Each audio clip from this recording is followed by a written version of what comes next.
Oh, let me see. I'll pull it up on mine. Oh, you're better at the intros and everything, by the way. Hmm.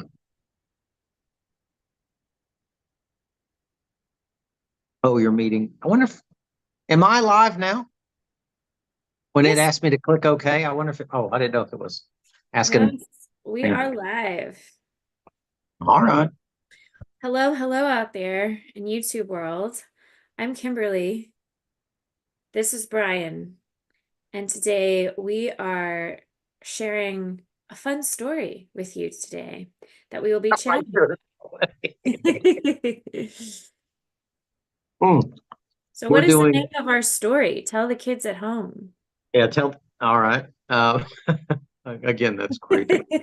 But no, it's To Be or Not to Be by Kurt Vonnegut Jr. I didn't know he was a junior. I didn't know that. Kurt Be it Vonnegut Jr. or not to be.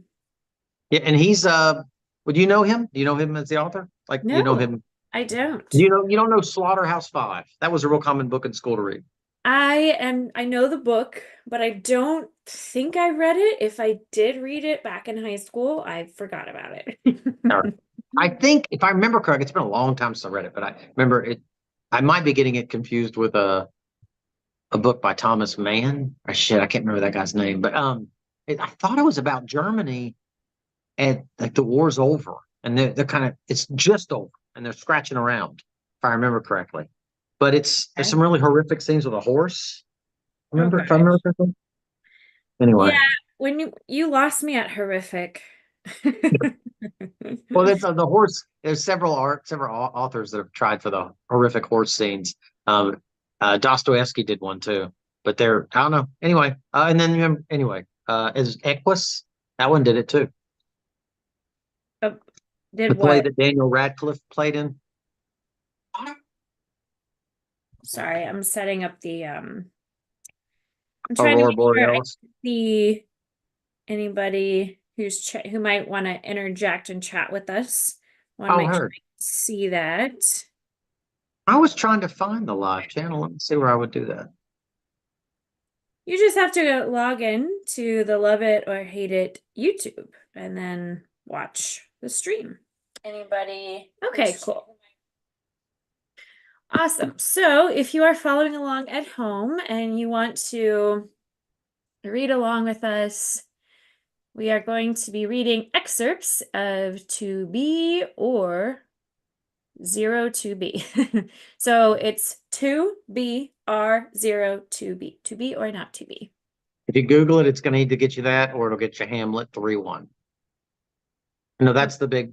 That's remember that thing the other day when we did a podcast a few times ago, and I was telling you that um, the sonnet to be or not to be, that is the question, whether it's as noble or in the mind, suffer the slings that that's where that comes from, right? So it's Mhm. from Hamlet 3-1. And the Yes. whole, Hamlet 3-1, the whole piece is about you you're living a hard life and you're bearing out all the hard things about life because you're scared of the afterlife and you don't want to Mhm. die. I mean, that's what he's talking about. That's what Yeah. I get from it. So that's Yeah. the story, right? Yes. Yes. So Okay. this is sort of like Kind of cool. from it's borrowing that theme from Hamlet, right? Yeah, yeah. That they're I mean that's what I get from it, from the story. But all right. Am I reading or are you? We could alternate if you'd like. I'm down for that because I don't like people reading to me. So this is anybody that gets annoyed by this, that's fair game. Do you want to read the first one or you want me to? Who's go first? I could start it if you'd like, or That's fine. I'm down. I'm not gonna argue with that. okay, so this is the first part. So if you're following along at home, get ready. Get And, ready. Hmm. and here we go. Everything was perfectly swell. There were no prisons, no slums, no insane asylums, no cripples, no poverty, no wars. All diseases were conquered. So was old age. Death, barring accidents, was an adventure for volunteers. The population of the United States was stabilized at 40 million souls. One bright morning in the Chicago Lying-in Hospital, a man named Edward K. Welling, Jr. waited for his wife to give birth. He was the only man waiting. Not many people were born a day anymore. Welling was 56, a mere stripling in population, whose average age was 129. It's pretty old. So X security's kicked in. yeah. X-rays had revealed that his wife was going to have triplets. The children would be his first Yay! triplets. Yay, Gonna triplets. gonna suck in a minute. Young Welling was hunched in his chair, his head in his hand. You should act this out. While I I'm sure it's read, been you know done. what we should do is while I read, you should act it out. Young Welling was hunched in his chair, his head in his hands. He was so rumpled, so still and colorless Oh, as to be virtually invisible. His camouflage was perfect, since the waiting room had a disorderly and demoralized air too. Chairs and ashtrays had been moved away from the walls. The floor was paved with spattered drop cloths. The room, yay! the room I was think being, it's a cool scene. What's that? yeah, Mhm. I do love all this descriptive detail. I can clearly see it in my mind. Like I love all this description because I have a very clear picture in my mind Yeah, already. yeah, yeah, yeah, yeah. He's Tolkiening the shit out of it. Yeah. The room was being redecorated. It was being redecorated as a memorial to a man who had volunteered to die. Can you imagine volunteering to die? A sardonic old man, about 200 years old. So in this universe, people live really old. Oh yes, that So maybe that's a biblical reference. I don't know. They're perhaps, returning to the Bible ages, but perhaps yeah, a I sardonic don't old know. man, a sardonic old man about 200 years old sat on a stepladder painting a mural he did not like. So my question here is, why is he painting this mural if he didn't like it? Back in the days when people aged visibly, his age would have been guessed at 35 or so. So this is like a time where it's referencing back in the age when people aged visibly. So I guess it's referencing our modern time. Um, Well, this is what Kurt Vonnegut. So what that puts him, like I said, I think that puts him right after the Second World War. But there's some yeah. movies in the '80s where he's in the movies and he's like 50 something. Hmm. So I guess that lines up. I don't know. He wrote about that time period, but that would yeah. So but it's odd that his book is public domain. Anyway, This is clearly like a fictional time. no, I'm just saying as far as what might have influenced him Yes, for that exactly. time period. Yeah, and in other words, like if he's from yesterday, then he might know about MRIs and that were that. But from that time period, maybe in the early '80s or late '70s, I was imagine that's what would happen by now. I don't know. Yeah. Maybe it's Yeah. futuristic like now. I don't know. Right, exactly. Maybe they think this is how 2024 would be. No flying cars, nothing. Yeah. We got nothing. You got a Tesla, you can get a really expensive Tesla. That's Yeah. it. That's what you can have. Aging had Anyway, touched him with that much before the cure for aging was found. So this is a reality where the cure for aging has been found. So I'm already very intrigued. The all right. mural he was working on depicted a very neat garden. Men and women in white, doctors and nurses, turned the soil, planted seedlings, sprayed bugs, spread fertilizer.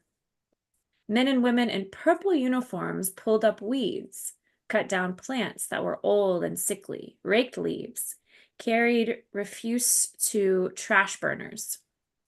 Never, never, never, not even in the medieval Holland nor old Japan, had a garden been formal, been better tended.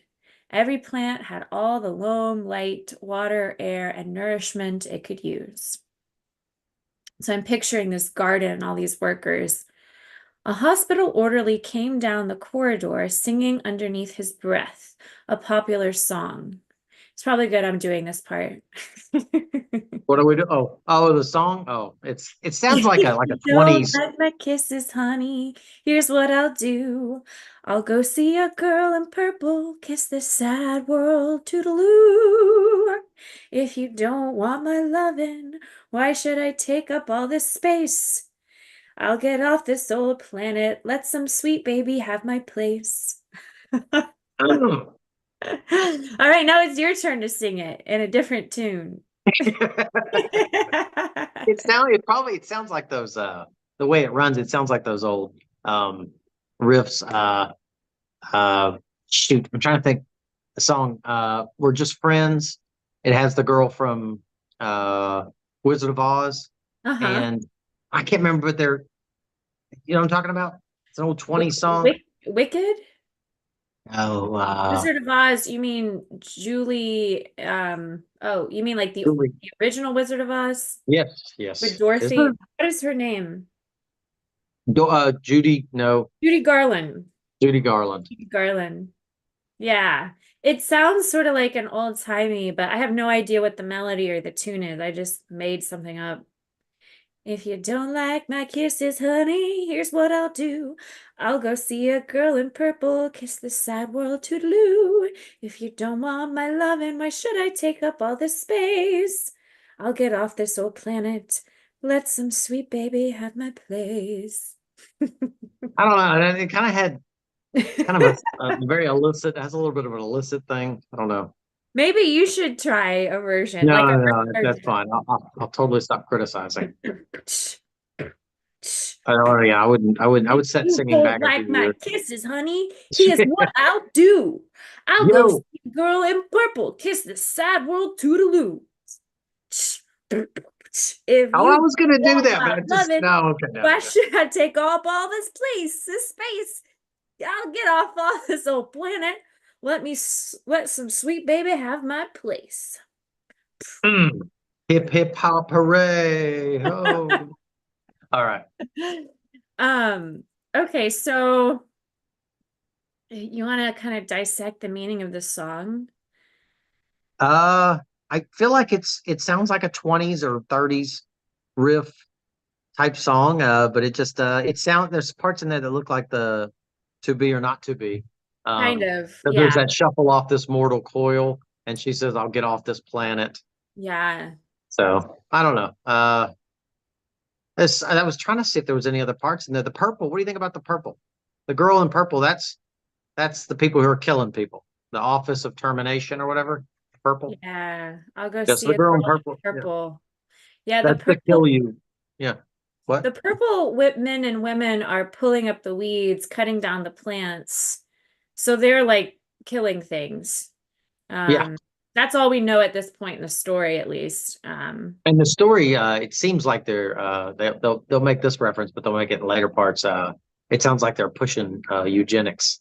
This sounds like a eugenics thing It because you definitely have to sounds limit. that Yeah, way. Yeah, yeah, for because you're sure. limiting the population. And you'd have to, if you're picking to keep some and do away with others. I imagine you do away with the weak. It would be silly not to. And the doctor that comes in later, they say he's 7 foot tall, so it kind of leans the idea that they're selecting their way up.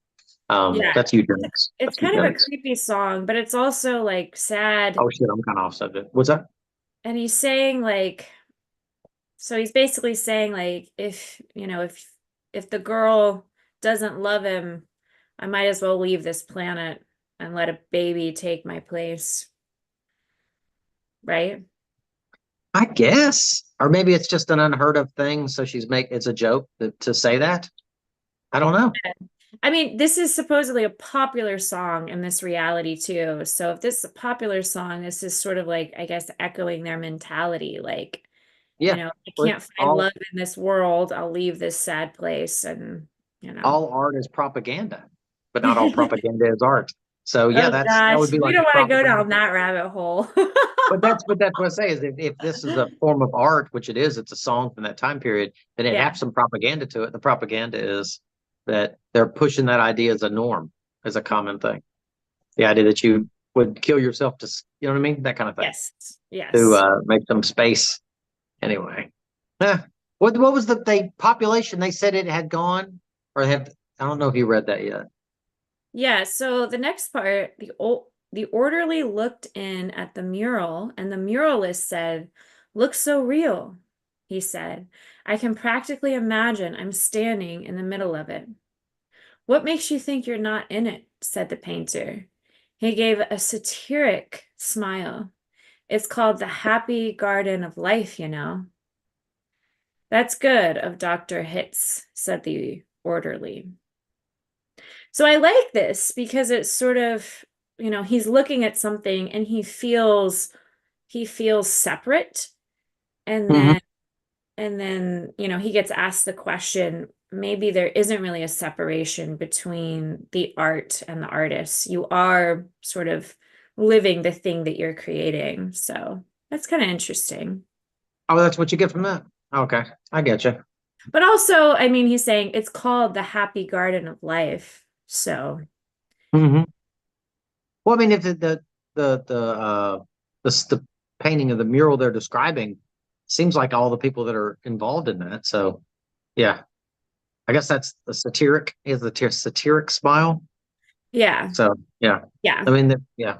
All right. Well, But yeah, on a deeper level, to me, it's also sort of talking about how, if you're painting something, no matter what you're painting, you're actually more, it's not really separate from you, right? So, I but don't know on if I. another level, it's just saying like, well, you're literally painting what's reality that you're living in. So, Yeah, yeah. he said that's good of Dr. Hitz. I guess that's our Hiltz. Hitz. What the hell's his name? Doctor Hitz. hits. Yeah. Hitz. Yeah, but I guess yeah. But he's the doctor that comes in the 7 foot tall dude. Yeah. Yeah. Cool. Ah, Do hmm, you want to read this next part? I guess I do. Oh, my part's short. Yeah, your part was longer. Yeah. Good. Also, we can play the parts like you could be the orderly, I could be the painter. Oh If you shoot. if you Oh, want to well do then. it that way. All right. Let's see. So Or you can just I'll read the do. I do exposition. So I don't know if that may not work because I don't think I'm going to know when I'm. I see said it's at the end of each sentence, so I'd have to. So what am I? The orderly? if you want to, or you can just read the whole thing. It doesn't Yeah, matter. let me read it because I think I'm going to get confused. I'll start reading the wrong Okay. parts. Uh, maybe it would work. I don't know. You're better at that stuff than I am. Let's see. All right. He was referring to one of the male figures in white, whose head was a portrait of Dr. Benjamin Hitz, the hospital's chief obstetrician. Hitz was a blindingly handsome man. Thank fuck for that. Lots of faces still to be. That's my added. I should do this when I say that. Lots of faces still to fill in, said the orderly. He meant that the faces of many of the figures in the mural were still blank.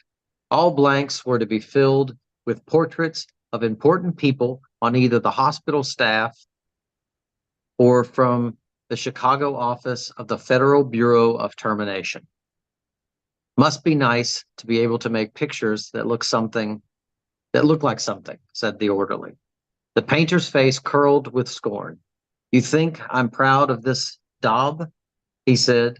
You think this is my idea of what life really looks like? What's your idea of what life looks like? Said the orderly. The painter gestured at a foul drop cloth. That's a good picture of it, he said. Frame that, and you'll have a picture a damn sight more honest than this one. You're a gloomy old duck, aren't you? Said the orderly. Is that a crime? Said the painter. The orderly shrugged. If you don't like it here, Grandpa, he said, and he finished the thought with the trick telephone number that people who didn't want to live anymore were supposed to call. The zero in the telephone number he pronounced not.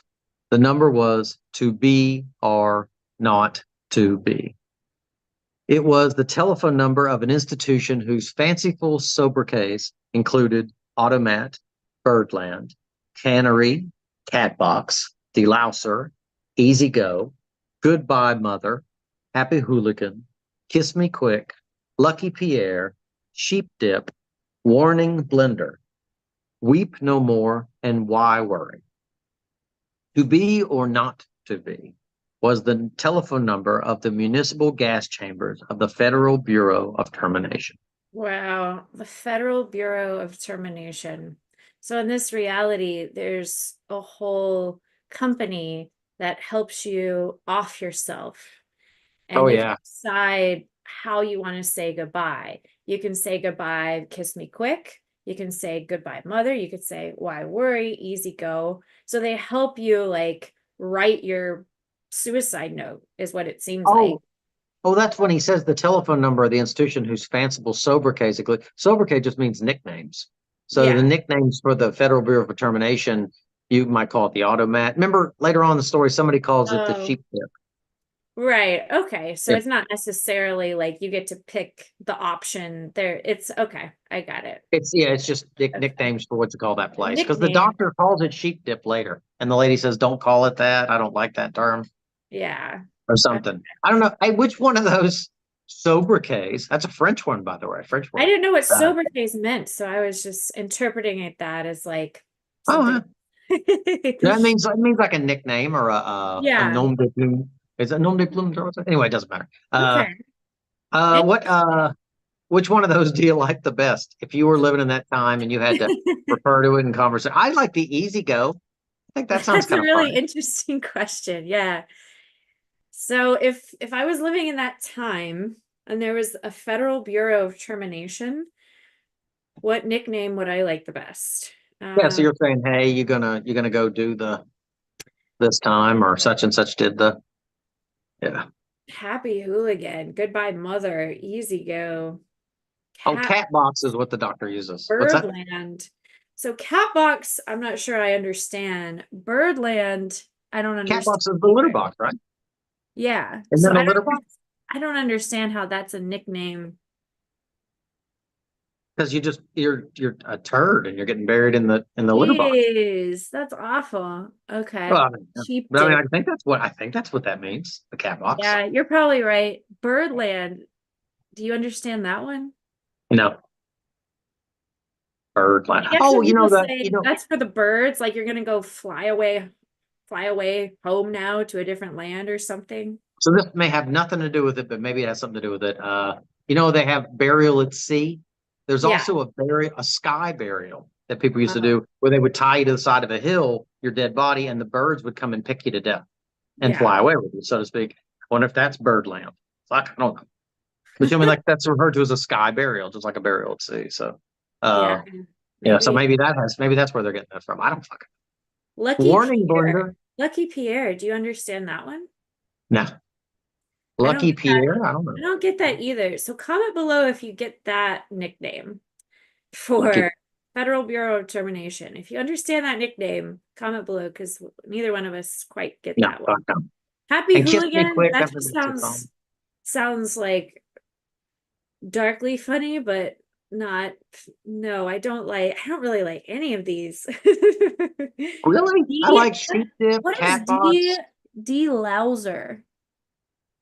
The Louser is do you remember that? Did you watch the movie Shawshank Redemption? Yes, Okay, remember when he love that he movie. comes what's that? I love that movie. That's literally like one of my favorite movies ever. My So first my favorite brother movie is had Groundhog Day. My second favorite is Shawshank. Groundhog Day is your favorite movie? That's interesting. So that movie Shawshank Redemption, my brother had the video of it, and I was sick, and I had never seen it. I didn't see it in theaters because when it came out in theaters, hardly anybody knew about it. It didn't make a big splash. But what was I going to say? And so I got sick, and I watched it just because there wasn't anything else to watch, and I couldn't get off the couch. It was so good. Shawshank Redemption is really good. The Yeah. Groundhog Day is a good movie. I think my favorite movie is uh it's going to be a Daniel Day-Lewis movie, but I liked My Left Foot. I feel I really never good saw saying I that like that movie. movie. I think that might be my favorite movie. What's that? I never saw that movie. I would like to. It's pretty. I mean, Yeah. if I don't love it, then I think I want to so bad because it's just every time I've seen it, it's such a moving movie. There's a kid that plays him in the early parts of the movie, but he's in it a lot. But I don't know, it's just real romantic movie. Yeah, I would Anyway, love to see it. I would love to see that one. What is D. that one Loud? or so anyway, so I got off subject. In the Shawshank Redemption, when Andy Dufresne he's naked and he steps into that cell and they spray him off with the hose first, and then he steps in and they throw that shit in his face, all that Yeah. lie. That's Yeah. like a delousing. That would Oh, might be called. You might could say that he's being deloused, which means that you're getting rid of all the vermin that would live in his hair and his nose and oh his genitals. gosh. It Oh poisoning gosh. everything off. Yeah, because you're coming in. You can't come in with all that infection, especially like lice and shit in your hair, and walking into the cells because it'll give it to every other convict, and that's a really filthy place. So you I get see. deloused. Yeah, you get deloused a dog if I'm not mistaken. Same thing, right? Like fleeing a dog. Yeah, But I see. but when they put it in his face, I think that could be referred to as delousing Andy Dufresne. I think that's right. If anybody thinks I'm wrong, please tell me. What about Or I'll go. Waring Blender? Which war blender? Waring Blender. Warring blender. I don't You know. That one's understand I don't that know. nickname? I don't know. The sobriquet. Waring Blender. Yeah, I don't quite understand that one either. Weep no more, I get. Why worry, I get.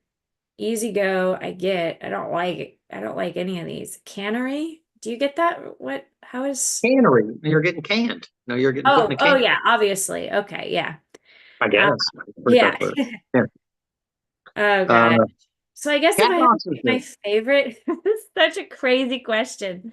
Um, oh gosh. I'm trying to think of which one sounds like, I guess easy go. I guess that would sound like the lesser of the evils. But you realize it's just you just use it like in casual conversation. You would think that this was a good thing, right? If you're living Yeah. in this time period. If you and I are in this time period, we're both in agreement that uh we're gonna have to go to the cannery at some point. Yeah. Or no, I guess you live maybe well, you live forever. They said that they did away with the problem of aging, but people still do age. And then they show those people in purple cutting the dead branches and shit away. So maybe Yeah. they still do kill you from time to time. Yeah. Yeah. So I don't know. Maybe. Interesting. Yeah. But anyway, Any other thoughts about this other section of what we just read? I think it's nice they have a phone number. That makes it a lot easier. I mean, yeah, because if you had to go down there, you may not do it, right? 'Cause if you kind of give Yeah. up on life, you definitely don't want to go for a long, subway ride to the other side of town. You've already kind of given up. You don't want a chore. So there's that. Mm. It's interesting how he meant that many of the faces on the figures of the mural were still blank. Lots of Oh, faces to fill in. He meant that many of the faces of the figures of the mural were still blank. All blanks were to be filled in with portraits of important people on either the hospital staff or the Chicago office of the Bureau of Termination. Yeah. mhm. But you remember later on in the story, that one lady shows up and she's Yeah, older or something. Yeah. So she's going to get her face. But that's what that's the later on. Romans, didn't the Romans do that where because they lived a lot longer than other people. They were a little more civilized in that regard. But they had statues everywhere. Remember, they always Yeah. did statues, and they said they got the statues to the point where they were just crowding squares. It's too many Yeah. of them. Too many people Yeah. trying to live in effigy. Um, I don't know. So maybe that's a knock at that. Maybe. Yeah. Yeah. All right. Should I go on to the next one? Oh, what we're doing the next one? Yeah, that's a long one. Whew. That's okay. All right, Uh, let's have it. the painter thumbed his nose at the orderly. You should act this out. Yeah. The Okay. painter thumbed his nose at the orderly. When I decide it's time to go, he said, it won't be at the sheep dip. Hey. A do-it-yourselfer, eh? Said the old orderly. Messy business, Grandpa. Why don't you have a little consideration for the people who have to clean up after you? The painter Yeah. expressed with an obscenity his lack of concern for the tribulations of his survivors. The world could do with a good deal more mess, if you ask me, he said. The orderly laughed and moved on. Welling, the waiting father, mumbled something without raising his head, and then he fell silent again. A coarse, formidable woman strode into the waiting room on spike heels. Her shoes, stocking, trench coat, bag, and overseas cap were all purple. The purple the painter called the color of grapes on Judgment Day. Hell yes. The medallion on her purple musette bag was the seal of the Service Division of the Federal Bureau of Termination. An eagle perched on a turnstile. I like that. Yeah, an eagle. Okay. Eagle perched on a turnstile. And I looked it up. I thought a turnstile was traffic signs in Britain, but they're not. A turnstile is a word for you go to the subway and there's that little twisty thing that you Yeah. walk through. Yeah, that's a turnstile. So there's an eagle sitting on top of one of those. Hmm. That's kind of was that I guess that's the eagles deciding who clocks out. Yeah. Yeah. Yeah. Okay. The woman had a lot of facial hair, an unmistakable mustache, in fact. A curious thing about gas chamber hostesses was that no matter how lovely and feminine they were when recruited, they all sprouted mustaches within 5 years or so. Is this where I'm supposed to come? She said to the painter. A lot would depend on what your business was, he said. You aren't about to have a baby, are you? They told me I was supposed to pose for some picture, she said. My name is Laura Duncan. She waited. And you dunk people? He said. What? Skip it, he said. So I guess he was trying to make a joke there, and she Yeah, didn't. sheep dip. Yeah. With that That mustache woman. sure that sure is a beautiful picture, she said. Looks just like heaven or something. Or something, said the painter. He took a list of names from his smock pocket. Duncan, Duncan, Duncan, he said, scanning the list. Yes, here you are. You're entitled to be immortalized. See any faceless body here you'd like me to stick your head on? We've got a few choice ones left. She studied the mural bleakly. Gee, she said, they're all the same to me. I don't know anything about art. A body's a body, eh? He said. Alrighty. As a matter of fine art, I recommend this body here. He indicated a faceless figure of a woman who was carrying dried stalks to a trash burner. Well, said Laura Duncan, that's more the disposable people, isn't it? I mean, I'm in service. I don't do any disposing. The But painter clapped. Huh? I'm adding on, sorry. Go ahead. Sorry. No, go Oh no, ahead. no. No, I've lost it now. Oh, Go ahead. feel free to interrupt me anytime. Um, Oh, I the was gonna say there's I think it's related, but when he's adding her face in there and he's yeah, painting that mural, it reminds me there's this story supposedly about Michelangelo, and allegedly when he was painting the Paradiso and Purgatory and Hell, he was painting this giant painting for the Pope. That was how people made money, as you got commissioned to do so. Anyway, he was painting, and the story goes that there was this guy, the Pope would come down and watch him paint sometimes, and he hated it, but he still let him because he was Pope. But there was this one guy that would come constantly and knock on the door and ask him, "Can I watch you paint?" Because everybody kind of knew who he was or something to that effect. And he would always say, "No, you can't," because he didn't want him there. Well, he pissed Michelangelo so bad that he painted that guy into purgatory. But he also painted himself into purgatory. So you see that painting, Michelangelo's in there, and so is that guy. Well, that guy went to the Pope, allegedly, the story goes, and asked yeah. the Pope, can you help me out here? You know what I mean? And the Pope says, God gives me control over heaven and earth, but not hell, not purgatory. So he's not going to do anything for him. I just thought that was kind of a cute story. And Michelangelo did that to kind of thumb his nose at the guy. Yeah, And then it's the like, all guy, right, well, I'll I don't paint you know. in purgatory then. Yeah, that's a pretty good move. Hell, to think, no, that's a good move. Anyway, I always like That's that it. story because it kind of showed he had like a weird personality, which I appreciate that personality. I hope that story is actually true. That would be pretty funny if that Yeah, was true. but I hope, it's but the guy allegedly you can see the painting. I pulled it up. I mean, I don't know. Someone's gonna have to point these people out to me, but they're in there. yeah, Yeah. that's so cool. Interesting.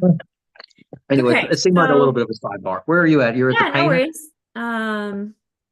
Okay, so or something. Right after that sure is a beautiful picture, she said. Looks just like heaven or something. Oh wait, no, we're further than that. I Yeah, I didn't. think you're at the painter clasped his hands. Yes. Yeah. Uh, yeah, she just said, Laura Duncan just said, that's more the disposable people, isn't it? I mean, I'm in service. I don't do any disposing. The painter clapped his hands in mock delight. You say you don't know anything about art, and then you prove in the next breath that you know more about it than I do.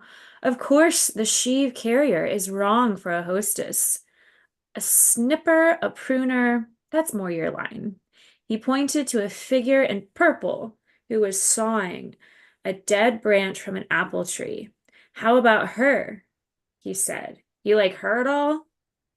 Gosh, she said, and she blushed and became humble. That that puts me right next to Dr. Hitz. That upsets you, he said. Good gravy, no, she said. It's it's just such an honor. Now it sounds like a very creepy cult. Ah, you admire him, eh? He said.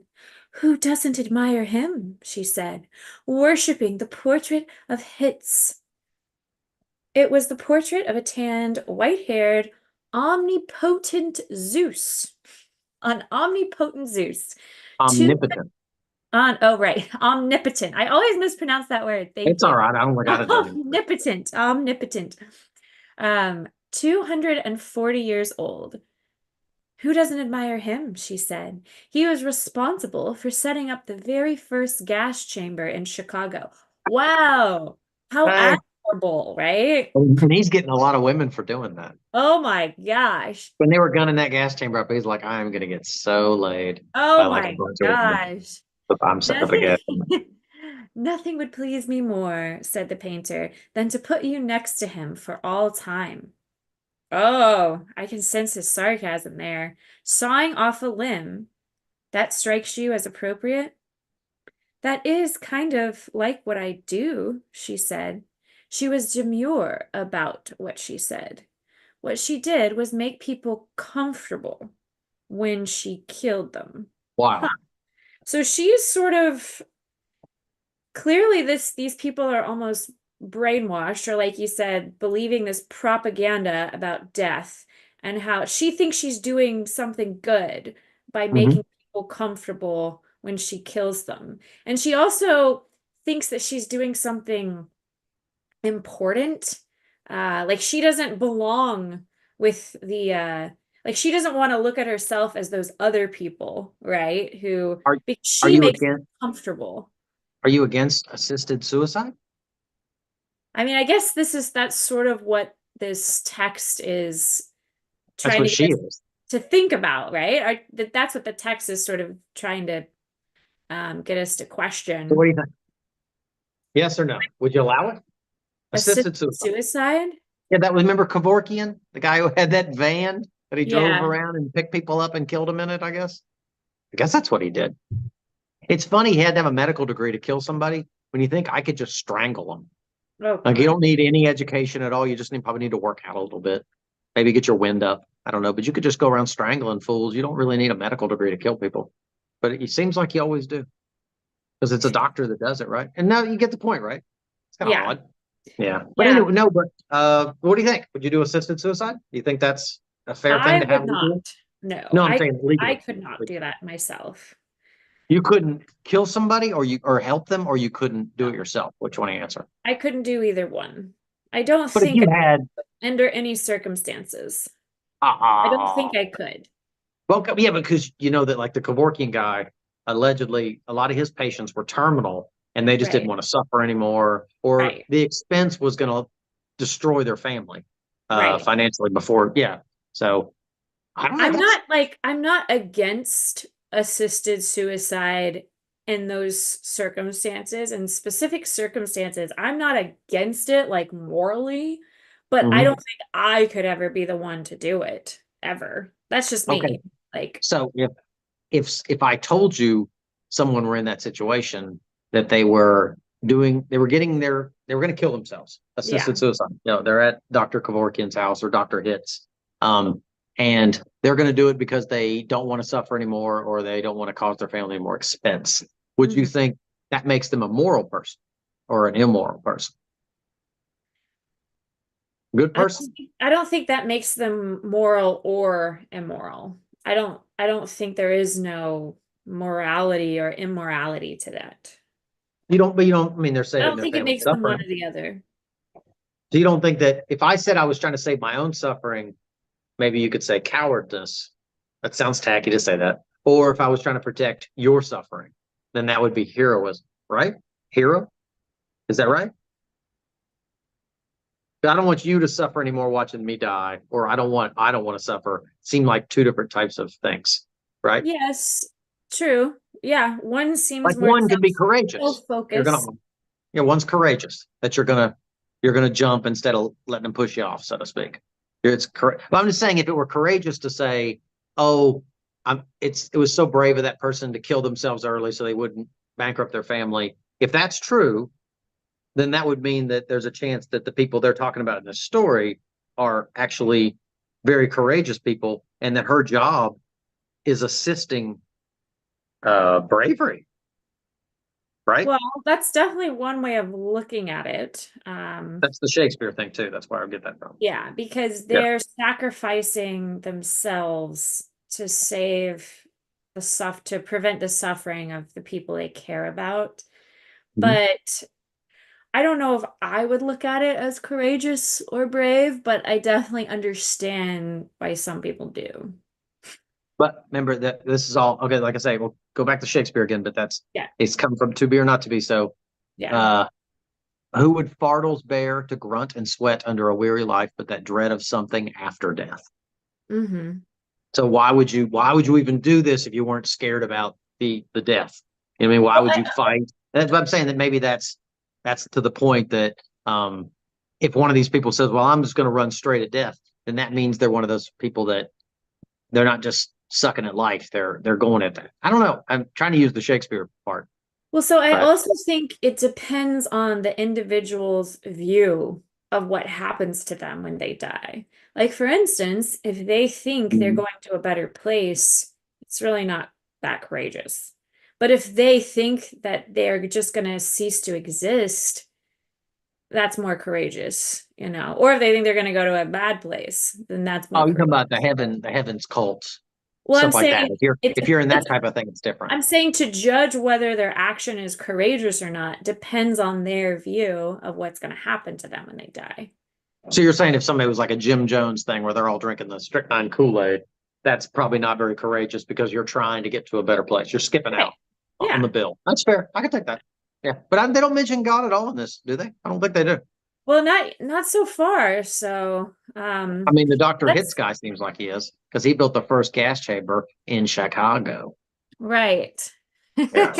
And it seems Which is, like they worship him as like Zeus, right? Because he's omnipotent, they said. mhm. So But, I guess yeah. maybe in this universe, that's who they look up to as like a god. Mm-hmm. Do you want to read the next part? Where am I? Yeah, give me just a second. I'll be right back. I'll step away just a Okay. second. Okay. Okay. Well, if you're listening along with us or reading along with us, I'd love to hear your input about this very interesting story. I think this is fascinating text and it's very thought-provoking. So I like that it makes you think about morality and ethics, life, death, high stakes kind of thing. So yeah, let us know your thoughts in the comments. I'm very curious.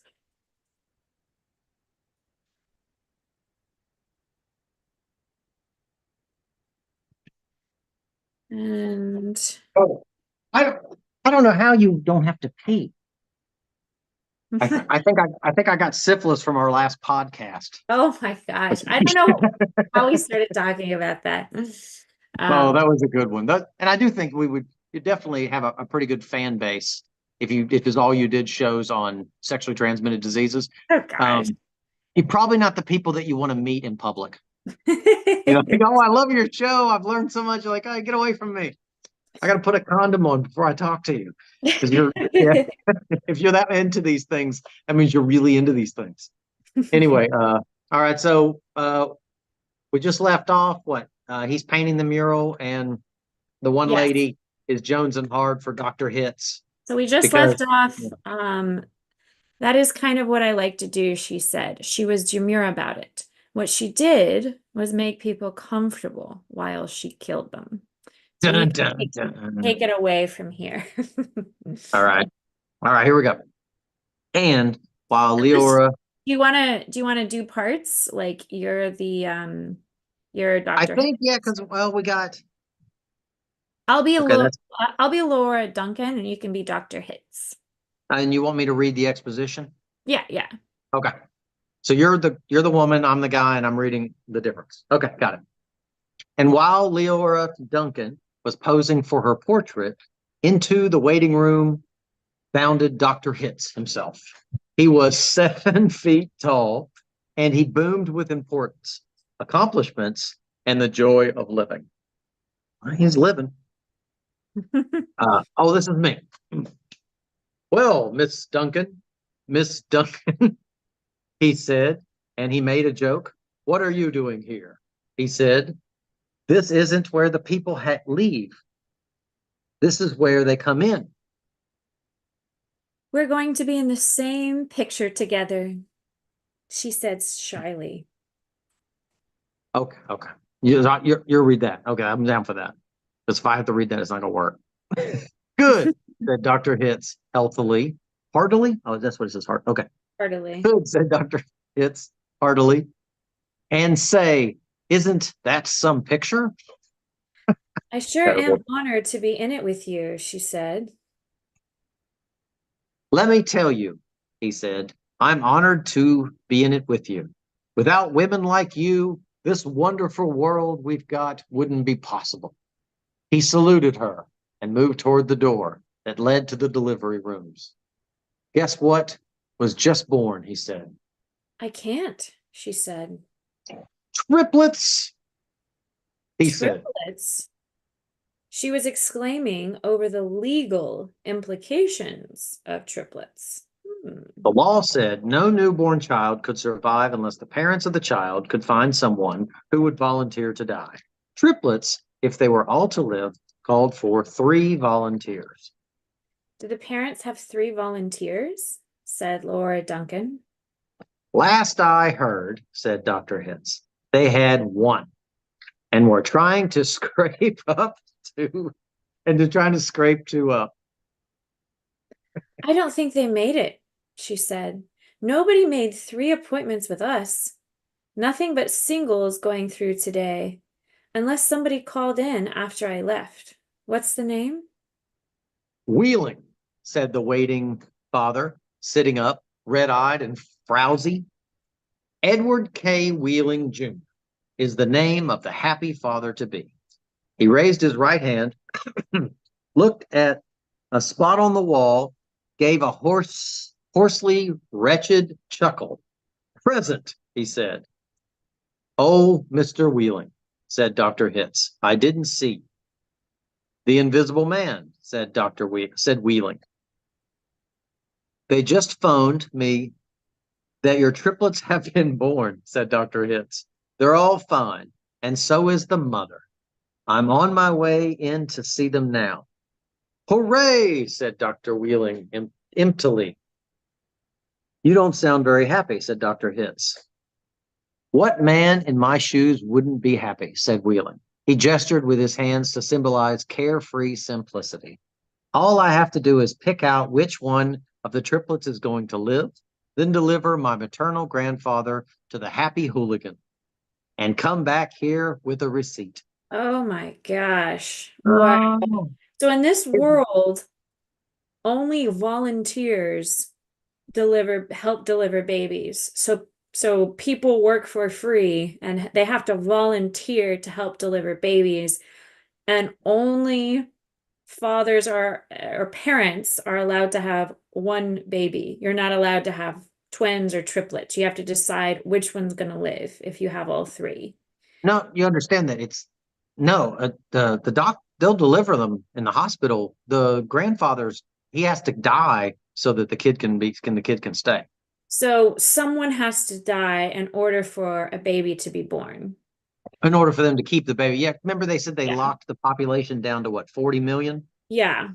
Yeah, so that's what they have to keep the population at that. So that's how you keep it, is Yes. you have somebody off themselves. Remember, I thought the guy that's painting the mural's going to die too, right? Yeah. And he's given his life up. I thought Yeah. he was giving his life up for that kid, but it's actually the kid's maternal grandfather. Yeah. So in order for him to have a child, his grandfather has to off himself. Where he has to find somebody that'll volunteer to die. Or yeah, somebody Yeah. has to die. And so he's looking for two others. So in this world, if I heard through the grapevine that you were pregnant, I would never fucking answer your calls. You'd be I like, hey, what do you think about giving up? What do you think about getting the old sheep dip? I've got kids coming. Huh? So the volunteers they're talking about they're volunteering to die, not Yeah. volunteering to help deliver the baby. I Yes, see. that's exactly. Yeah. I couldn't Yeah. find someone who would volunteer to die. Okay. So this Mhm. this is a crazy world where you can't have a baby unless somebody else dies because they have to control the population. Yes. It's more than likely, it could be a knock on socialism, because socialism, Karl Marx and uh, what is that guy's name? Marx and Engels. Frederick Engels and Karl Marx wrote a book called The Population Bomb. And they talk about that that even with capitalism, but I think they were talking about socialism, that the population would continue to rise and that it would become uncontrollable. And that for population control, you would always need a massive disease that would kill off a ton of people. You'd need Yeah. wars, that you need those things, almost like a rain or almost like a fire burning out the entire forest. You start new and you kind of get rid of all to get things out of the way. Yeah. Out with So the I old, think, in with the new. yeah, so that's that might be in line with that. Yeah. They, in other words, at that time period, which is just a little bit before this guy was alive, or when this story was setting, or this guy was writing this, that book would have been pretty popular because everybody was worried about getting overpopulated. If you're Yeah. successful and science continues to make medicine better and better, then yeah, people would live Yeah. longer and longer. And that would be a socialistic world, because otherwise you'd have poor folk and you could just off them anytime you needed space. But it Yeah. looks like everybody's financially the same in this. Yeah. You know what I mean? Yeah. So I Yeah. guess this might be a commentary on socialism, I Marxism. mean, yeah, Yeah. Marxism, yeah, could be, but definitely, I mean, that was a worry for the advancement. I don't think population's an issue, though. Do you? You think our population? You think we have a worry that there's too many people? Um, I don't know. I mean, I know some people worry about it, but like, I Oh, mean, we still have like natural resources that, I mean, the earth itself like supplies us, it's like this interdependent relationship. And we're also not living in a society where you don't age. Like everybody mhm. naturally ages, everybody naturally dies. So, I mean, yeah, our population is steadily increasing, but Definitely don't live long. We definitely live a fuck ton longer. So we yeah. would seem immortal to people. What, people from Little House on the Prairie times? Yeah, Yeah, it's yeah, wouldn't funny. take much. I was watching a play last night that some of my friends were in called The Seagull, and during that time period, um 62 was considered old. Like one of the main characters was 62 years old and he was like, "Oh, I'm dying soon." And nowadays it's like people don't get that way until they're in their 90s, you Yeah, know. Clint Eastwood is 92 or 94. I just found that Yeah. out the other day. And he's functional. Like Yeah. he has it. Yeah, he can walk around and everything. Also, what's the guy's name from Star Trek? William Shatner. He's in his 90s. He's just as like functioning and as cognitive as ever. And people used to die of their teeth. I think that's it, that more people in the world died of their teeth. Like your teeth, just having rotten teeth in your head, that it would just knock you out. That's the majority of our population has died of their teeth. Their And then you're teeth talking about millions being of years of rotten? man. Huh? Really? Their Yeah, teeth being rotten? just if think about, they say you died of your teeth, meaning something happened you bit at something, you broke a tooth, whatever. But that type of infection over millions of years, that was like the number one killer, right? I thought that was how that went. Because there was, in other words, it was just recently in the past couple hundred years where most people didn't die. Everybody died of their teeth, but they don't do it anymore. Like most people would die that way because we didn't have So back in the day, most people would die just because one of their tooth would go rotten. an infection. Could be an infection. I mean, you wouldn't have dental care. Dental care is what? Right. That's within a lifetime or two. But I think antibiotics is 1940 something. Right. So Yeah. 1940s and before 1940s, you could have gotten cut at the farm on a rusty nail, and you're going to die. There's a Yeah. good chance you're going to die if you have to cut you open for any type of surgery, anything. You're probably going to die. Yeah, remember that's President. What was his Garfield? I think it was Garfield. He got shot. He was one of the presidents that got assassinated. He got shot in the back by a British blunderbuss or British bulldog pistol. That's what it was, a British bulldog pistol, which is a really hefty pistol. And they shot him with a bullet. And back then, it would have been normal for them to have just sewn him up and leave the bullet in him. Because Civil War soldiers, the same thing. You go home with bullets in you. But they kept looking for the bullet in him, and he died of a massive infection. The president of the United States, one of the richest people in the world, died of a massive infection. Yeah, so, and that wasn't too long ago. Yeah. So I mean, yeah, that's. I guess we've done a lot of this then, right? We've stopped. We live forever almost. We Well, live 2 yeah, lifetimes. compared to we live a lot longer than we used to. Yeah. We may live 2 lifetimes or 3. Right. Is it my turn or yours, or what are we doing here? So like I guess I- it's my turn. Unless you want to stick with reading. It I'm looks down like for this. there's only looks like it's mostly Wheeling and Dr. Hitz talking in this one. Now, the lady doesn't pop. So I don't know. We can alternate if you want, or what would Oh, you? the lady pops at the bottom. I can be Dr. Hitz and the lady if you want to be Wheeling. I'll take that. Okay. So you're hit. I'm Wheeling. Hold on. You're Hits and you're the lady. Yeah. Okay, you're the 2 employees. Gotcha. And I'll read And I'll read everything else. So Dr. Hitz became rather severe with Wheeling, towered over him. You don't believe in population control, Mr. Wheeling? He said. I think it's perfectly keen, said Wheeling tauntingly. Would you like to go back to the old days when the population of the Earth was 20 billion, about to become 40 billion, then 80 billion, then 160 billion? Do you know what a druplet is, Mr. Wheeling? Said Hitz. Nope, said Wheeling sulkily. Nope. A druplet.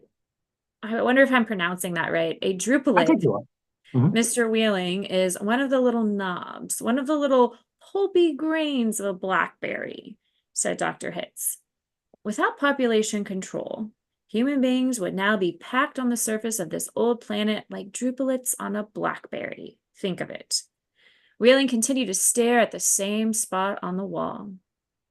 In the year 2000, said Dr. Hitz, before scientists stepped in and laid down the law, there wasn't even enough drinking water to go around, and nothing to eat but seaweed. And still, people insisted on their right to reproduce like jackrabbits, and their right, if possible, to live forever. I want those kids, said Wheeling quietly. I want all 3 of them. Of course you do, said Dr. Hitz. That's only human. I don't want my grandfather to die either, said Wheeling.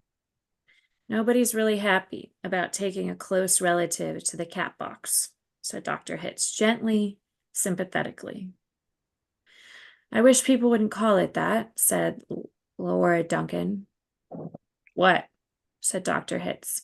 I wish people wouldn't call it the cat box and things like that, she said. It gives people the wrong impression. You're absolutely right, said Dr. Hitz. Forgive me. He corrected himself, gave the municipal gas chambers their official title, a title no one ever used in conversation. I should have said Ethical Suicide Studios, he said. That sounds so much better. said Laura Duncan. This The child of your, this oh, is this mine. one's mine. This child of yours, whichever one you decide to keep, Mr. Wheeling, said Dr. Hitz. He or she is going to live on a happy, roomy, clean, rich planet, thanks to population control. And a garden like that mural there. He shook his head. 2 centuries ago, when I was a young man, it was a hell that nobody thought could last another 20 years. Now centuries of peace and plenty stretch before us, as far as the imagination cares to travel. He smiled luminously. The smile faded as he saw that Wheeling had just drawn a revolver. Wheeling shot Dr. Hitz dead.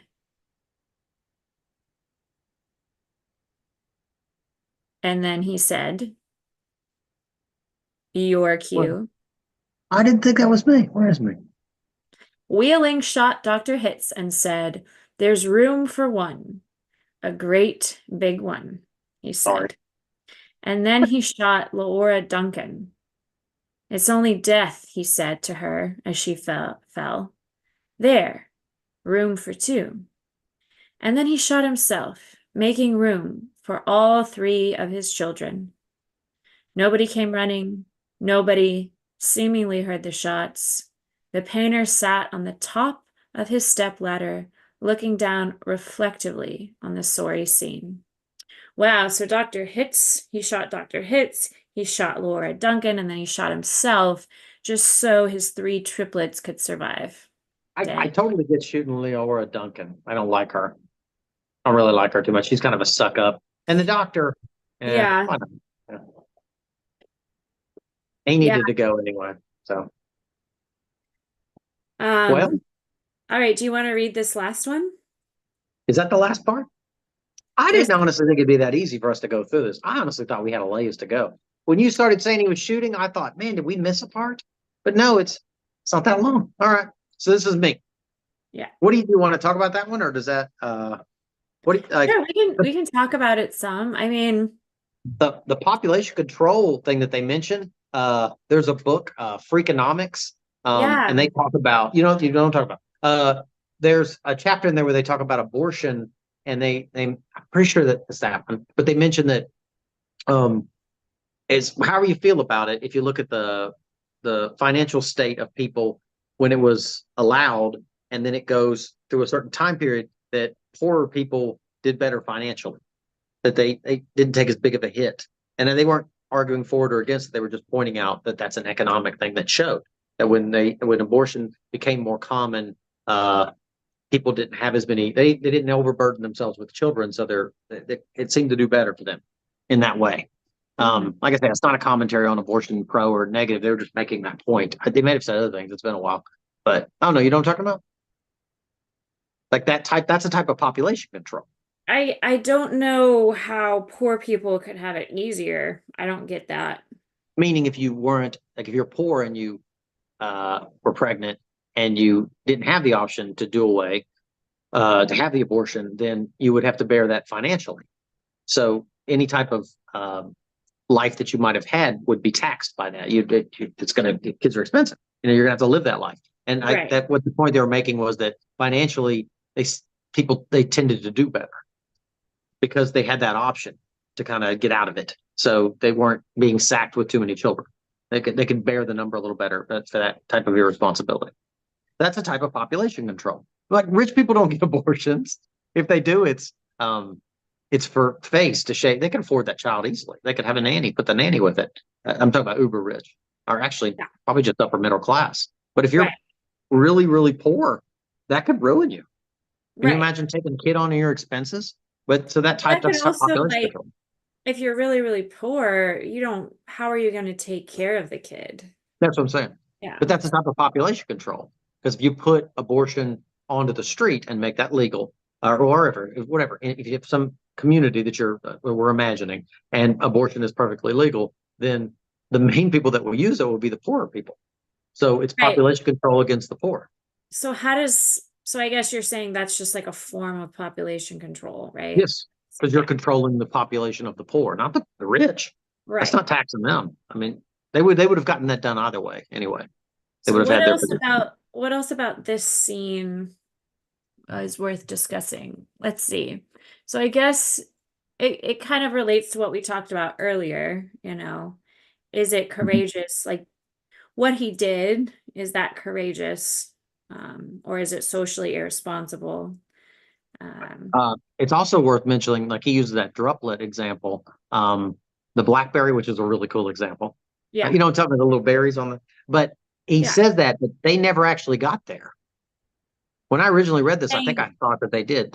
He said, "Would you like the world to be we had this population and it was heading to this way and it was heading to this, and he yeah, never really actually got there. So they never really got overpopulated. right. They He was just they saying like just we prevented overpopulation. Yeah. and that may have not even happened. You know what I mean? It may have never even gotten to that. Right. Yeah.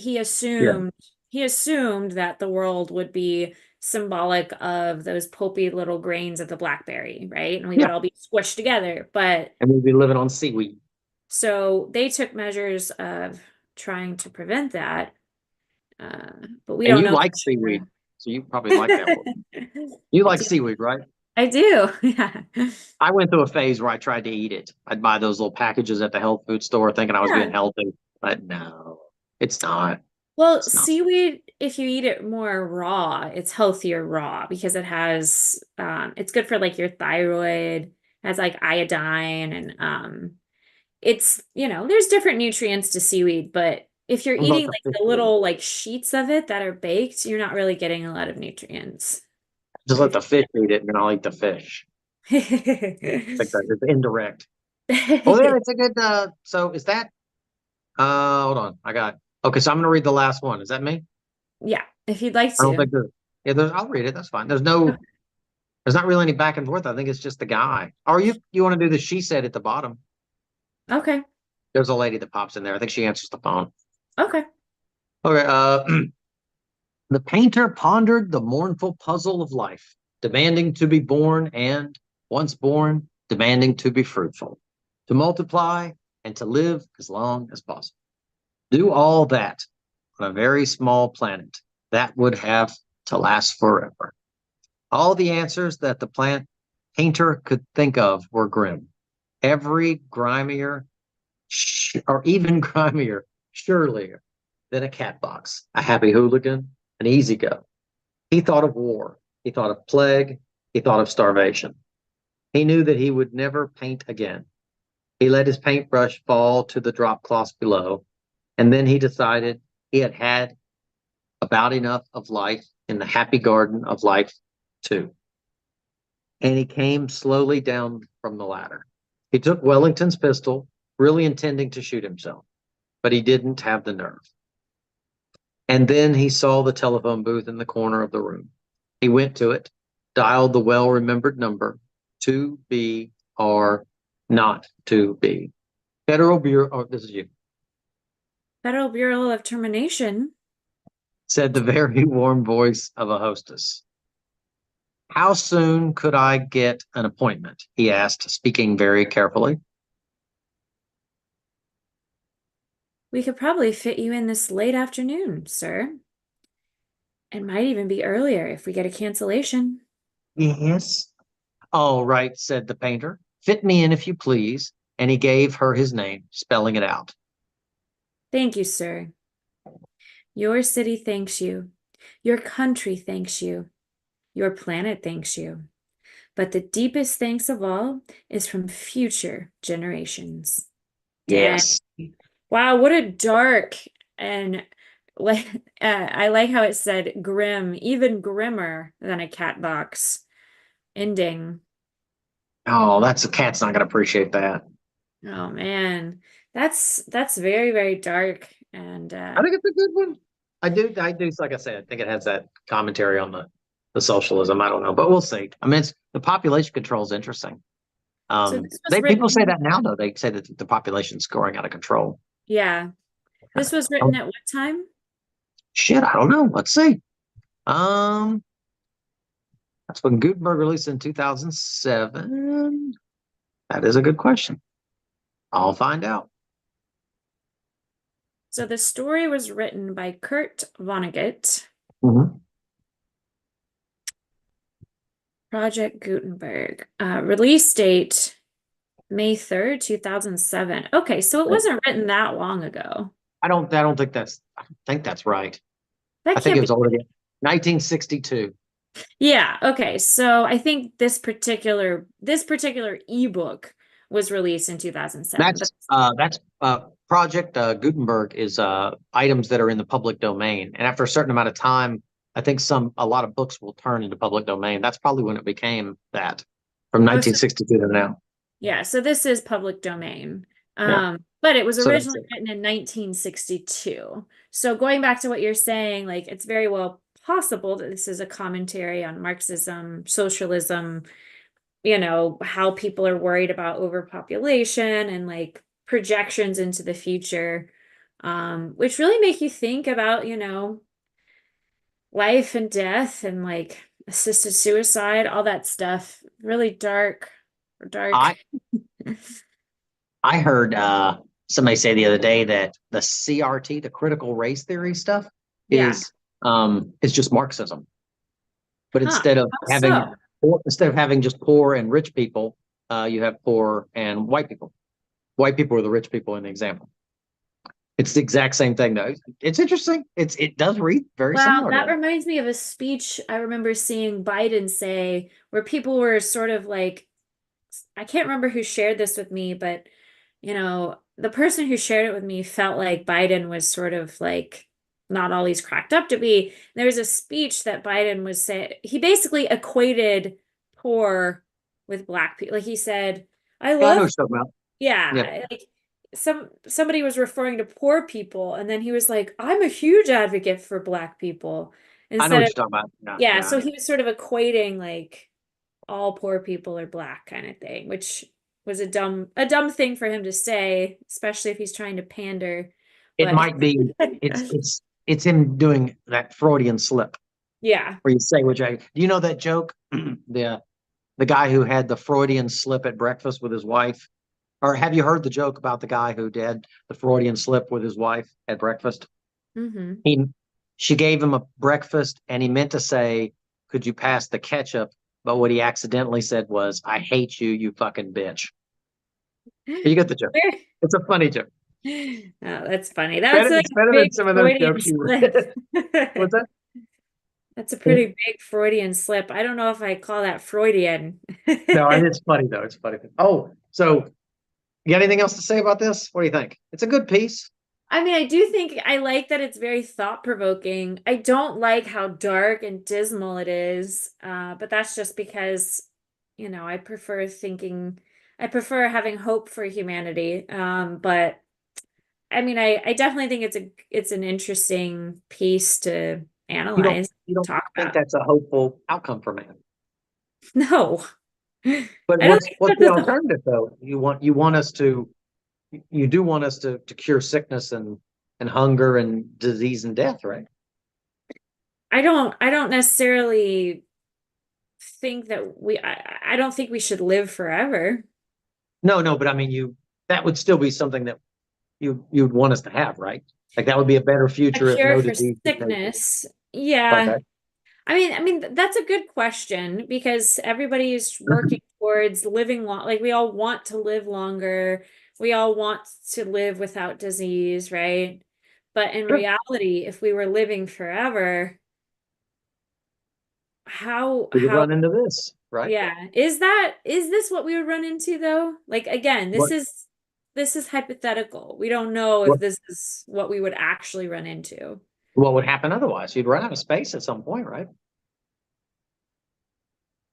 You'd go to another planet, but I then we don't just know keep. though. I feel like if technology had advanced to the point where we could live forever, I'm sure technology would have advanced to the point that we could create a whole nother Earth and have like another Earth where people could thrive, create a whole nother planet, or create like a way to like live in like giant towers or something. Like, I just feel like if technology would have advanced this much, we would have Mhm. figured out how to house everyone and create more space.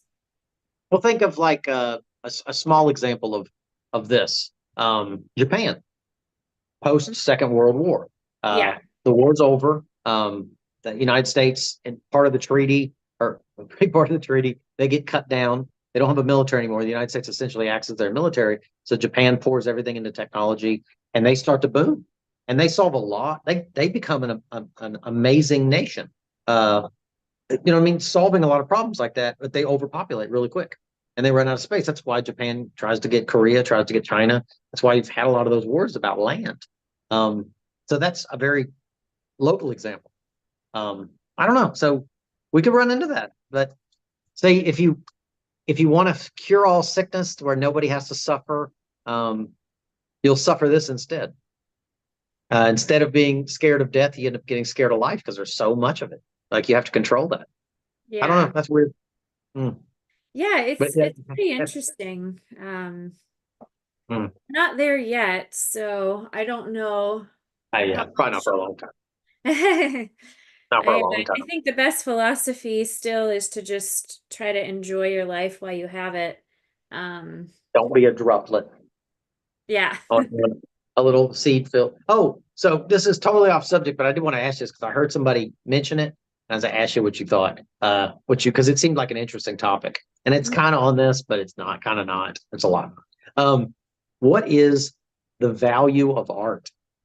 And the reason I say it that way, I have to explain the question, but the person that was saying it gave this example that if you look at some great painting or whatever, you can, it's worth whatever you want to say it's worth, the value of it, it's priceless or whatever.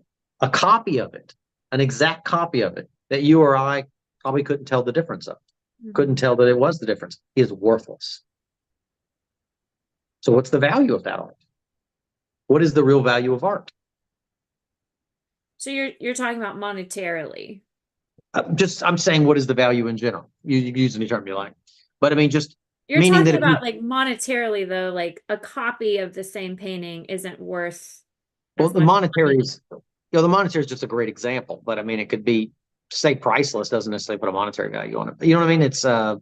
I'm just using money because it's an easy example of value, Yeah. but you can say value for any other reason. But Well, if, in so other I words, mean, if you you said it was can't, something else, like it's the way it makes me feel and not talk about money, it's still the same argument. yeah. It's still the same position. So I think you can't generalize all art though. You can't really answer that question. Like, what is the value of all art? Like the value comes from like how it affects you, how it makes you think, how it makes you feel. It's a reflection of life. Mm-hmm. So if it changes your perspective on life in some way, if you can interpret the art in a way that influences your life in a Mm-hmm. meaningful or positive way, then it has value.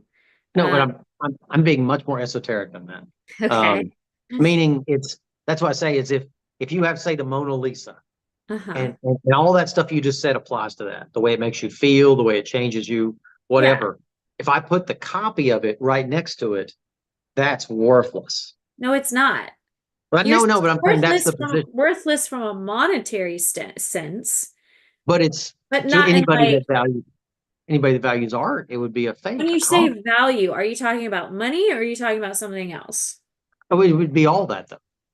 In other No, words, it's if you hung not. a Those are fake, two different things. Like obviously, like the original Mona Lisa is going to be worth more monetarily than a copy. But if I'm looking at the copy and I have the same experience, the same relationship with that as I have with the original, then they're equally valuable.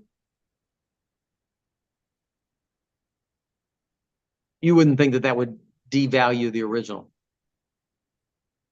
No, not if I'm having the same experience. It's subjective. So if I'm having the same experience with the copy of the Mona Lisa as I have with the original Mona Lisa, they're equally valuable outside of a monetary context. But if In the I'm monetary context, one is valuable and one is worthless, right, maybe almost criminal. Because you're right. saying that if it's just the effect of it wouldn't have anything to do with if it were the original or not. No, I'm saying if I was experiencing it the same, then they're equally valuable. in that sense of the word value. That's why I'm asking, like, what do you mean by value? Are you talking money, or are you talking value as experience, human Okay, experience? okay, so you look at, I'm gonna try to follow this one. You look at a painting and feel some kind of way, however, right? And you feel good or whatever. You feel some kind of way. And then I come up and I tell you that it's a fake. It's not the actual one. That wouldn't in any It way, wouldn't change the way I felt in that moment. It wouldn't but matter. would it change the way you now felt about that painting, the value No, you might have placed on it? No. no, because all those feelings I'm feeling are still just as valid and still just as valuable, whether it's a copy or not, doesn't matter. If I'm Okay, having the so same experience, my experience is just as valuable. so make it less grainier, less grainy. You come to my house, I have the Mona Lisa hanging on the wall. Hmm. If it's the real Mona Lisa and you have to take it down and hang it on another wall, you're going to hang it for me. Do you think you would treat it differently if it were the original as opposed to a copy? Yes, because it's worth a lot of money. No, I'm asking. We'll take the monetary completely out of it. Okay, well then I would treat it I'm the just same. really rich. You know what I got it. Yeah, well then if I wasn't taking into consideration the cost, then I would Mhm. treat it the same. The same, but the same like reverence. Like when Yeah, you see, like if you unless went and unless saw the the, original had a different effect. I'm saying if the copy and the original have the same exact effect on me, I would treat them both equally. but you think that if you went and saw the real Mona Lisa, that you wouldn't have a different experience with that than if you just saw one at the museum here in Atlanta and it's a complete copy. I don't know. I don't know. I'm saying if I had the same experience, then they would be equally valuable. But if I had two different experiences, then that would be different. But you see what I'm trying to get at the value of it. Like take away the monetary, but just the that was what I thought was intriguing about it because it's an interesting question because that's a lot of the things that I will say about a painting. Like if you saw a painting like Gustav Klimt, you know the one, The Kiss, where he's hugging that girl from behind. Hmm. There's so much to that because there's knowing some about that artist and just the way it makes me feel. But if it were just a copy, and I have a copy hanging on my wall, obviously, Hmm. I don't have the real one, but I just wonder if I would maybe stand and look at the painting differently if I knew that was the original. It might change the way I feel about it than I do the copy that I have on my wall. Well, if you know that it's a copy, then that might change how you look at it. But to answer your question, it's very subjective. You can't generalize. Like it's such a loaded, open-ended question. Like you can't say what is the value of art? Like it's very subjective. So like the way I value a piece of art is going to be very different from the way you value it. And so I don't think you can really put a value on art because it's so subjective, I guess. That's my point. The value on, well, I mean, luckily we have the monetary, Yeah. which helps because that helps. Uh, that's a problem that I guess that's a little off the subject. That's a problem that socialism runs into. Um, if if everybody's in a socialist society, if everybody's working their equal amount, um, and everybody's getting paid the equal amount, it's hard to figure out how you pay an artist because you build houses, so you have to build this many houses, right? That's pretty easy to tell you how to keep. But I make decorative chairs, and Hmm. my process takes me a year to make one chair. Now, Hmm. in a capitalistic society, maybe my chairs are really nice and they're really expensive, so people buy them because I made it and they really like the look of it. But in a socialistic society, that wouldn't work, right? Because Yeah. I'm not going to sit around while you make the one fucking chair and I've been working all day. You know, or you're a painter and you need to be inspired. You know what I mean? It doesn't work the same. But if you're capitalistic, you can justify it because I don't care how you spend your time. If somebody wants to buy the painting, then your time was spent well. But in a Right. socialist society, everybody has to agree that yeah, we're just going to let Kimberly go in the woods and think about poetry, you know, while I go to work all day. You know what I'm Yeah. saying? Like I guess the artist would have a lot of trouble in a socialistic society because Yeah, how do you're you put a probably value right. on art? How do you value art ahead of time? Well, you Um, can't, yeah, ahead of time. I mean, how I don't that doesn't make sense. You can't really value it ahead of time. Well, I mean, there wouldn't be any in a social society. Everybody gets what they deserve. So you have to do your fair share. But then, how do you figure what the fair share of an artist is? Is Hmm. it one poem? Is it one book? Is Yeah. it a good thought today? I don't know. I didn't cry Or today. is it the time that it takes them to create that Yeah, thing, the hours put in? Yeah. yeah. And there's those stories of uh Hemingway in like Puerto Rico, and he's just getting hammered. He's drinking a lot of what was his thing, the mojito. He's drinking a lot down there. But he had sold so many books and stories that he had the money to do that. Hmm. So if that's his creative process, it's fine because he's putting out work. But in a socialistic society where everybody has to do their fair share and everybody gets an equal share, you see him at the bar every day. At some point, you're going to say, "Hey, man, what are you doing again? What's your job? I made shoes all day. I made a bunch of pairs of shoes. When's the last time you wrote something? You know what I mean? Yeah. Because you couldn't say, well, the one thing I did write is worth more than all the shoes you made. And who would decide that? I don't know. Art would take a Yeah, hit in that because society. art is not necessarily practical. It can be like if I made this mug, there's still a practical use for it. I can drink out of it. But not Sure. all art is very practical. So you can't really put a value, you can't value art the same way you value something that's useful, like shoes. Yeah, it ends up being very subjective. Yeah. But there's an art to all those things, though. I know Um, that's the thing is there is sort of an art to everything that you can create and produce. So art is yeah. pretty, you can also like look at art as anything can be interpreted as art. Like Mhm. these shorts could be interpreted as art. This visual background is interpreted as art. Like what we're doing right now with this little podcast could be interpreted as an art form. Oh, It's well, yeah, yeah, yeah. But I mean, if we're in a socialistic society, we may not be able to get that as our job. right. To do this. I Yeah. don't think it would, yeah, it wouldn't work the same. I don't think we Um, can get this as our job in a capitalistic society either. Probably not. No. Well, but But we that's, could I got, try. no, yeah. So far, no. I saw three people watching. I saw, but that's the There's four rub people for, watching. Feel free to I say thought it was hi, three.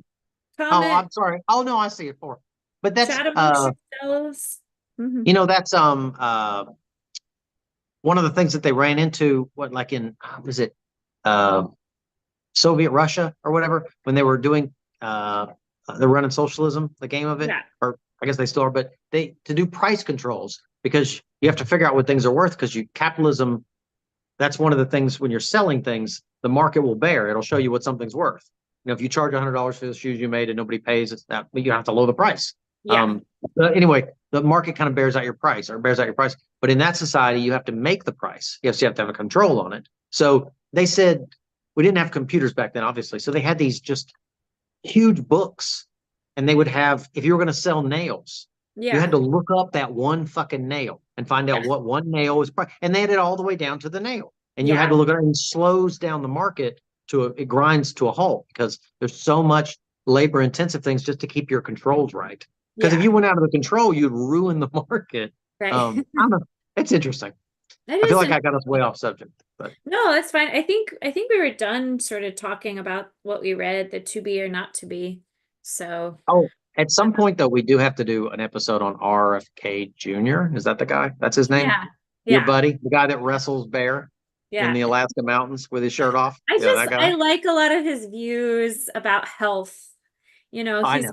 He's very much against, all the food we eat is crap, and Of he's course. all about like trying to help people get healthy. So I like certain things about him, but I don't like worship him. I don't think he has all No, no, the I know. I know. I just think he'd be fun to.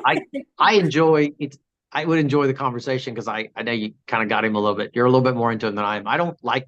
I think he's a nut, but I mean, I'll try to. But because when we were talking about that a while back to do it, I watched one of his speeches and I just kind of fact checked him as he went, and it only takes a few searches on Google to find out that he's gaslighting. That like the thing he's talking about, there was a suspicion for that. It doesn't exist. It's this all this stuff that says it does talk, and he's an attorney that sued companies who misrepresented and harmed people by breaking the law, environmental laws or health laws, or Yeah. things that were hurting people. So he uses that to gaslight another point, And if that were true, that other point were true, then somebody would already be suing on that basis. He's kind of the evidence against himself. You know what I mean? Like, in other No, words, if I don't really view it as gaslighting as more as like he's just trying to make people aware of what's going on. no, I'm saying that the information he's giving isn't true, and he's gaslighting it Oh, by so you he'll think he's cite. lying? I don't know. He could be duped himself, but I guess my point is that his claim to fame is that he made a career going in court and suing big companies that did violate environmental rules Yeah, or health rules and whatnot. yeah. But that's the evidence against the claims he makes after the fact, because he says, hey, this is why I have this clout, because I did all these things. And then he starts citing all these other things. Well, there's this and there's this and there's this. If any of those were true, there'd be another RFK Jr. that would be suing them right now. Not You wouldn't have to, necessarily. not, I'm saying you wouldn't have to, you wouldn't just be sitting there talking about it. There would already be evidence, because just like he gave the example, that he sued them because there was evidence that they were doing it. And so they sued him, made a lot of money. You Yeah. can't say that, oh, there's this company's doing this thing, and nobody's doing anything about it. Yes, they would. There's thousands and thousands of hungry lawyers. That's all they got is nothing but time. They would have already been on their ass and suing them. Or if they just Well, found out from hearing that speech, they'd run off and sue him now. If that evidence, if all the evidence he said were true, the case is there already. He's I kind mean, of evidence against himself. I definitely Does that see make what you're sense? saying. I definitely Yeah. see what you're saying. Like, okay, if this is true, why aren't other lawyers Or going any. after? Yeah. But it's possible that these other lawyers just don't have the resources to sue. Um, And that's what or I'm saying, is there's lawyers that are just hungry. yeah, but There's tons of them. they might not have the same access that RFK has to all this information. Or there may be lawyers that are actually trying to sue, but they're just not being very successful, and they're not like talking about it on the media, you know? Like just because something, yeah, but just because there isn't like every lawsuit that goes on isn't like broadcasted on the media. Just because it's not on the media doesn't mean it's not happening. No, no, but if somebody had done it, then I would guarantee he would cite that, because that's evidence. Instead of Yeah. saying, we think this, he'd say, hey, there was this case in Oklahoma where these lawyers did a class action lawsuit, these tort lawyers, and they sued them for 200 million because they were doing exactly that. And when I become president, I'm going to stop it at these other companies. Or my friend's already suing them and we're just going to press the case a little harder.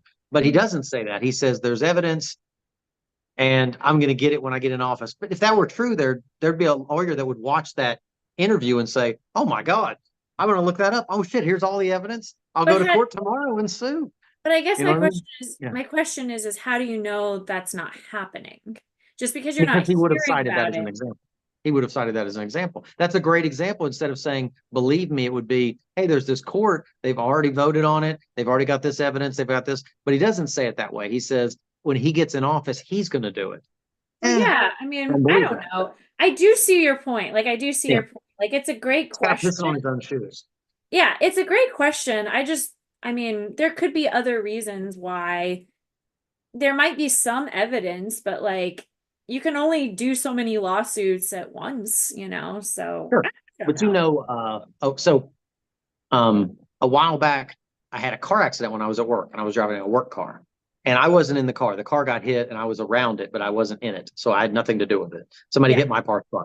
But the very next day, and for about 2 weeks after that, I got nothing but calls from attorneys.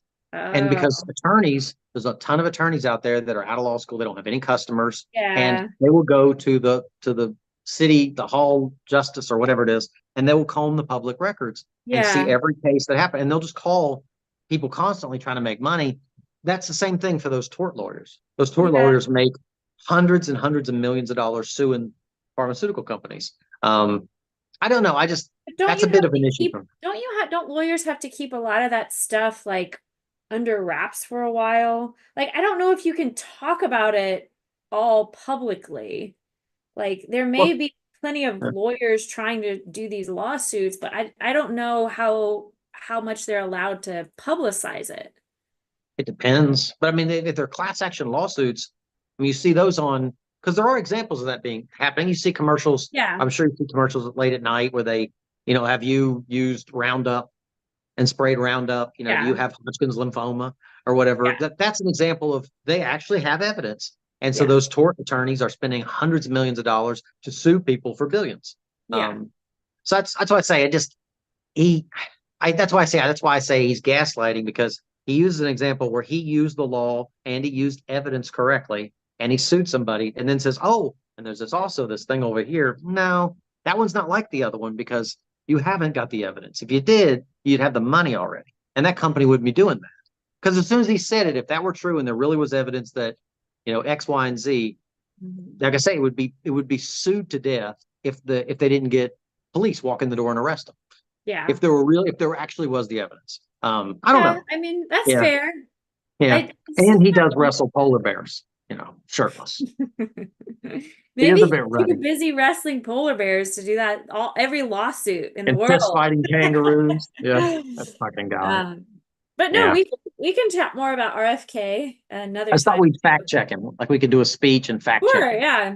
We could fact check people. We could just take some like news articles and try to do our own fact checking. That might be a fun one. Yeah, I got a kick out of it. But I don't know. I just think he'd be an interesting topic because he still agree. He's a very polarizing character and he has a good look about him.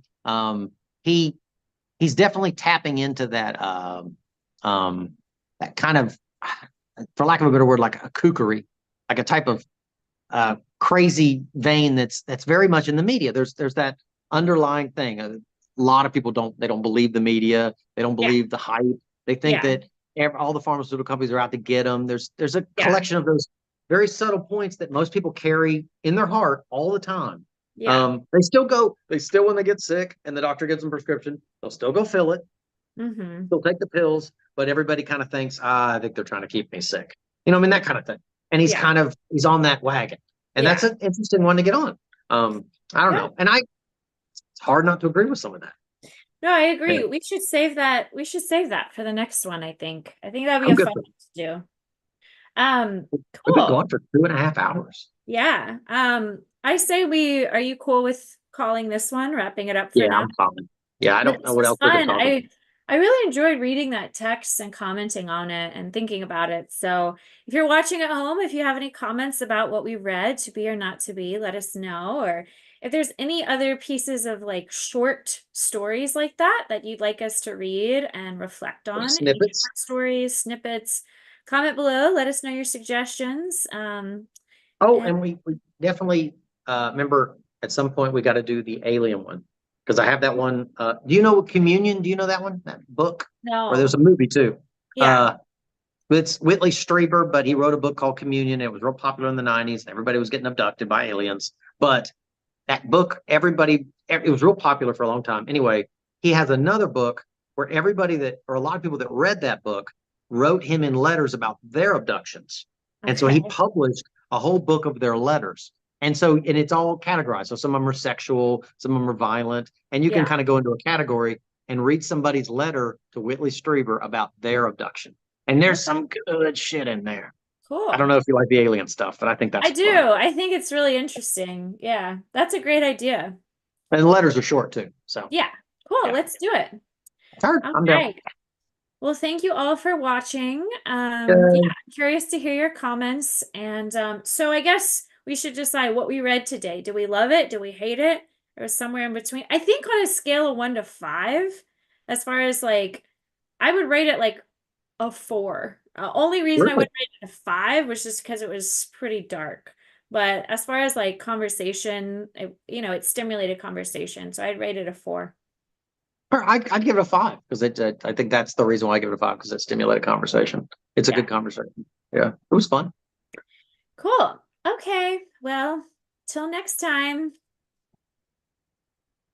I was watching myself on the TV. You should do a thumbs down. I'll do a thumbs up. Okay, look. And now we'll switch. Okay. Oh, you went into this one, right? Oh, yeah. And I was into this one. No, hold on. Something like that. Anyway, switch. Am I doing that? I don't know how to. There we go. I got that. I think that's what that looks like. Yeah. Okay. I don't know that. Just be honest.